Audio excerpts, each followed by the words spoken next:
According to the National Electrical Code, specifically Section 450.3b, there is a stipulation regarding overcurrent device placement in relation to transformers.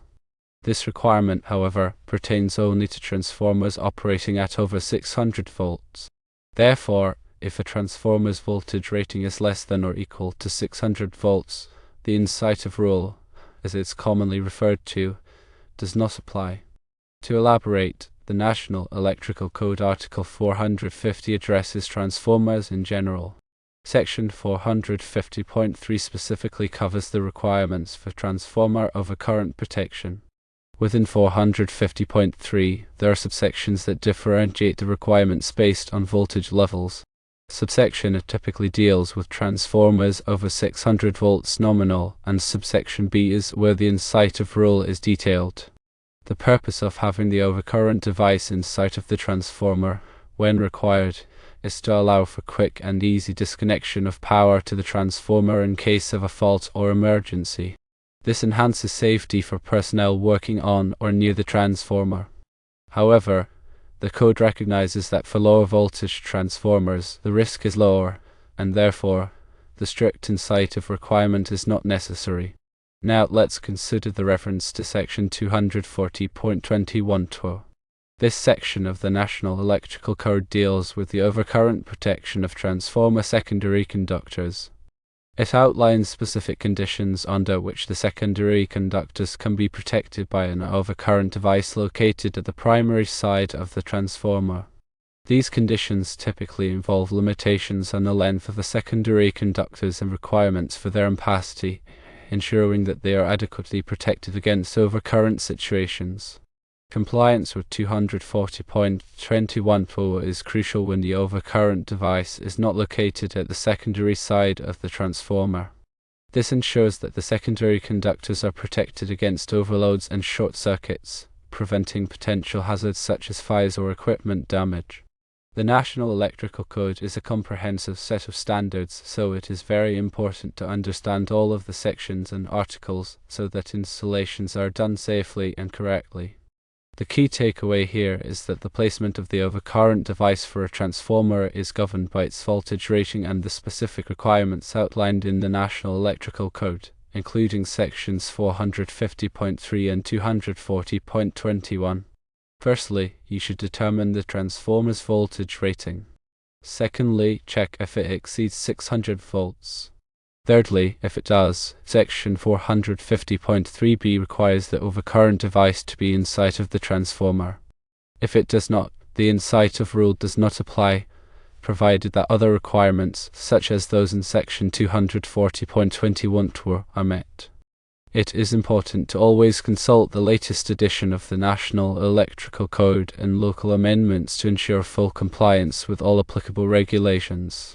The NEC is updated regularly to reflect changes in technology and best practices in electrical safety.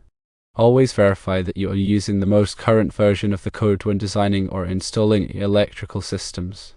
Understanding transformer protection involves several key concepts. Transformers are vital components in electrical distribution systems, stepping voltage up or down to match the needs of different equipment and loads.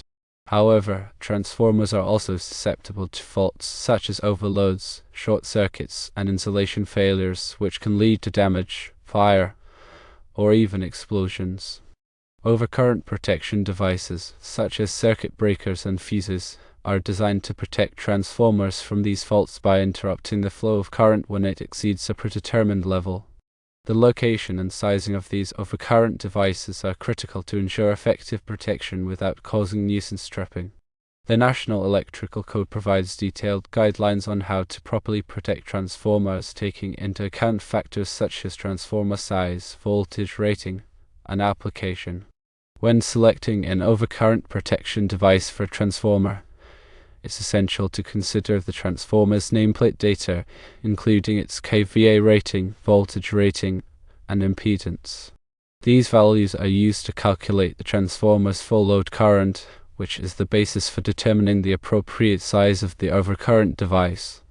The overcurrent device should be sized to protect the transformer against overloads, but it should also be able to withstand the inrush current that occurs when the transformer is initially energized. Inrush current can be several times higher than the full load current, and if the overcurrent device is not properly sized, it may trip unnecessarily, interrupting power to the load. The National Electrical Code allows for some flexibility in the sizing of overcurrent devices for transformers depending on the specific application and the characteristics of the transformer.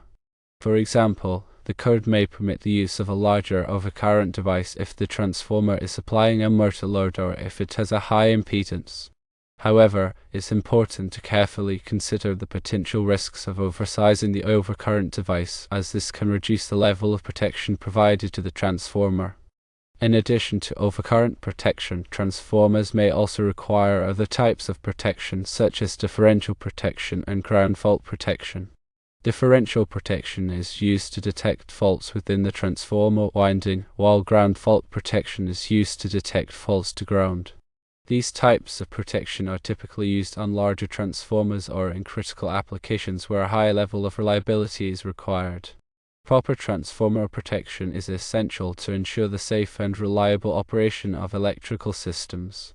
By following the guidelines in the National Electrical Code and consulting with qualified electrical professionals, you can protect your transformers from damage and prevent potential hazards. Remember that electrical codes and standards are constantly evolving, so it's important to stay up to date on the latest requirements and best practices. Consider the specific application of the transformer. Is it serving a general purpose load, or is it dedicated to a specific piece of equipment? The type of load can influence the selection of overcurrent protection. Also consider the ambient temperature where the transformer is located.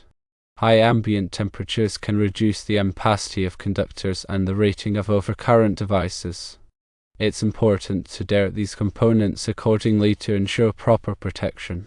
Keep detailed records of all transformer installations, including the transformer's nameplate data, the size and type of overcurrent protection devices used, and the results of any testing or inspections. These records can be valuable for troubleshooting and maintenance purposes. Regular maintenance and inspection of transformers are essential to ensure their continued safe and reliable operation. This includes checking for signs of overheating, loose connections, and insulation damage. Any problems should be addressed promptly to prevent more serious issues from developing. In summary, the incitative rule for overcurrent devices applies to transformers operating at over 600 volts. For lower voltage transformers, compliance with Section 240.20 ensures proper protection of the secondary conductors. Always consult the latest edition of the National Electrical Code and local amendments for full compliance.